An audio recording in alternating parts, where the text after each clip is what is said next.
Hey guys, I'm over with Co.b. Doing another video here in the beautiful North Carolina weather today. Today we're going to be talking about the manual of arms, and I'm going to use where I get most of my information for this video is going to be the Hardees manual. This is it's Hardees manual, Hardees revised, or the North Carolina style of Hardees manual. Um, the manual of arms is basically the different ways a soldier would have carried his musket or rifle musket. And the reason why there's different ways to carry the weapon can be off of presentation of the soldiers, making them look sharp, fatigue, making so that while the soldier's marching, one arm doesn't get tired, and you can share the weight a little bit on the body itself, so that the soldiers don't become fatigued of carrying the weapon. Because like I said, these are 9.5 pounds. They do get heavy after a while. Okay, so they would have been instructed on the manual of arms in camp of instruction, which is like the modern day boot camp. And just like anything, the soldier have been taught, such as how to march, how to load, how to fire, blah blah stuff. He was often told the manual of arms. So the first thing the soldier have been taught is how to come to attention, and coming to attention would be that the soldier would bring his feet to a V, which is heels touching, okay, and then arms straight down, little fingers on the seam of the trousers.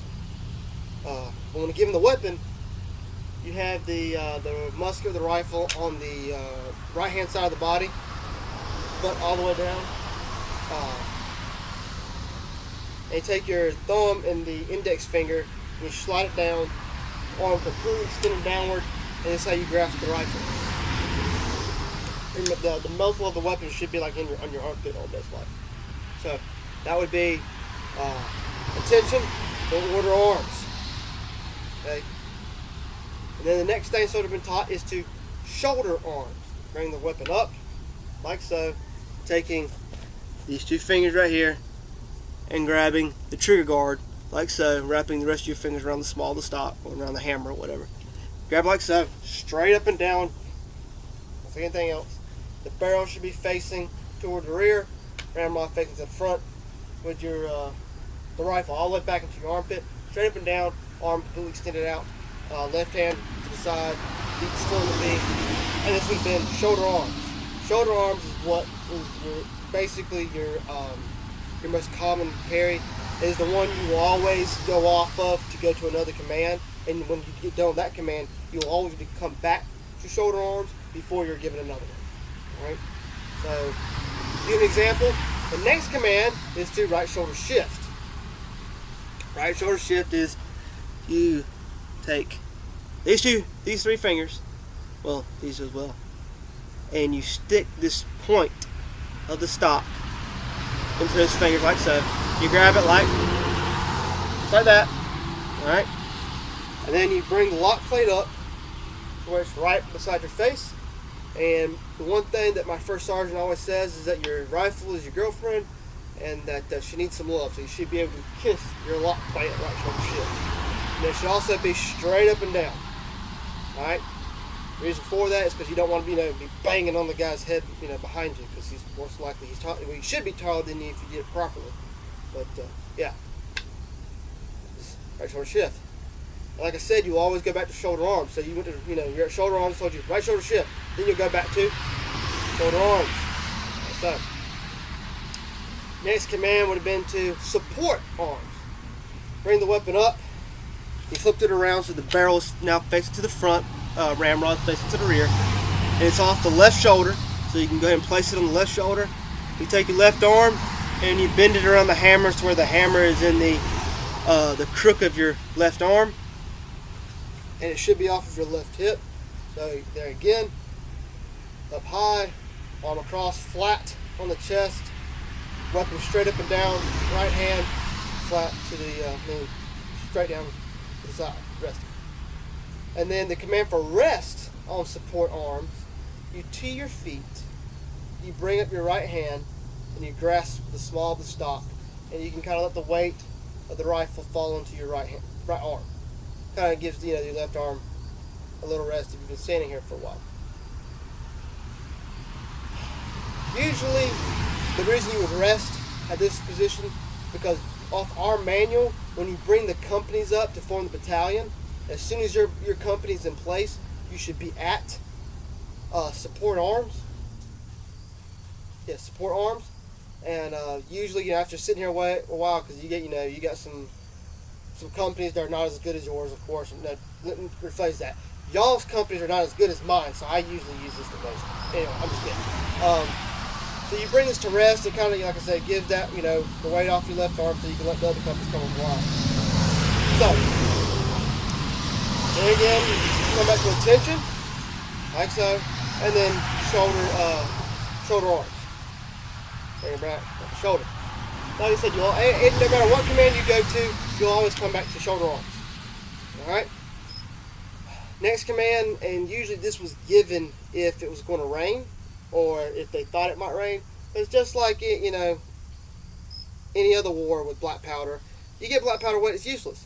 So you want to keep these barrels dry, and your lock plate as well. And the best way to do so when there's rain in the march is to take the weapon and go to secure arms. Now, secure arms is basically they take the weapon, they flip it around, barrel facing to the front, ramrod to the rear, lock plate underneath the left armpit, and then your hand should be right there on your first barrel band with your thumb on the ramrod. Keep the ramrod from sliding out. Like I said, keeps the barrel dry, keeps your lock plate dry. Back to the shoulder arms, so. And then you have a arms port. Arms port is usually when you go into brush. It's done just like so. You got the small of the stock, and you grab in between your first and second barrel band, and you bring it close to the chest, off at an angle. The reason you do this, so you can, if you're walking through heavy brush, whatever, you can move it up and down to get it out of the branches and stuff. And if you slip, you feel like you're going to slip and fall, you can kind of stop yourself a little bit. But anyway. Like I said, you're only giving this command usually if you're going through some thick brush. Then back to shoulder, and you have present arms. Present arms is of course if an officer's walking by and you want to give him a salute, and you're at the shoulder, you'd bring it up like so. Let me get close to the camera so you can see this. I grab right there at the first barrel band. There's your left arm. Thumb should be parallel with the barrel. Right hand, flat out like I said. This is the actual salute of the salute, I guess.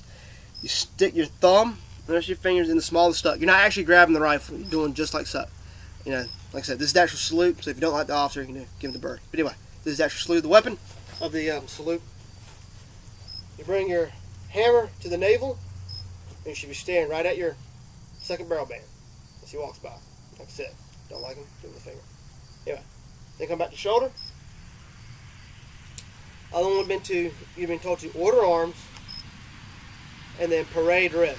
Parade rest is you flip your rifle around, keeping the stock off of your right foot, barrel facing to the left, and then you'd bring it across the body at an angle, 45-degree angle, where the muzzle of the weapon is on your left armpit, left hand over the right hand, and then you tee your feet, and now you're at parade rest.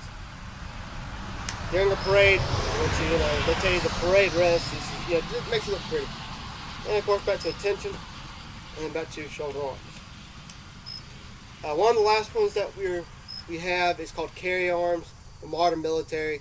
A lot of you guys who use Casey's and Gillums and stuff like that, this is probably going to be your shoulder arms, if I'm not mistaken. And basically what it is off of the left arm, just like so. And like everything else, straight up and down. And this is carry arms. Alright, and then back to the shoulder. Then order arms, in place rest. Right hand comes up, you keep one foot on the line, you can take your right foot to everyone. Left hand usually goes over to the right. That's in place rest. So, like I said, there's way more detail in the manual about how to properly do this. This is just a really brief instruction of how to information. The manual also teaches you how to march properly. School the company, school the battalion. That's more for your your upper NCOs and officers. Um, and I'll probably make a video on the other things in the manual, such as loading. I'm not take it back. I've already made a video on loading, so go watch that one if you want to know how to do that. Probably make another video on how to properly fire the different, from the prone, or stuff like that. And I'll also teach how to load from prone and from the knee and stuff like that. But anyway, I hope you enjoyed the video. Comment any kind of question, like and comment and subscribe. If you have any questions, comment below. Let me know, what's going on. Did you understand, what I'm talking about? What are you confused about? Or do you just have, some general questions about anything? If you want me to go more into detail. If you or just have questions in general about the war. Or also, I'd like if anyone want to comment, let me know what they thought of the video. Give me some feedback of how I'm doing here on my videos. And so yeah, like and subscribe, comment, let me know, give me some feedback. And like I said, thanks for watching. I'm over at Co.b.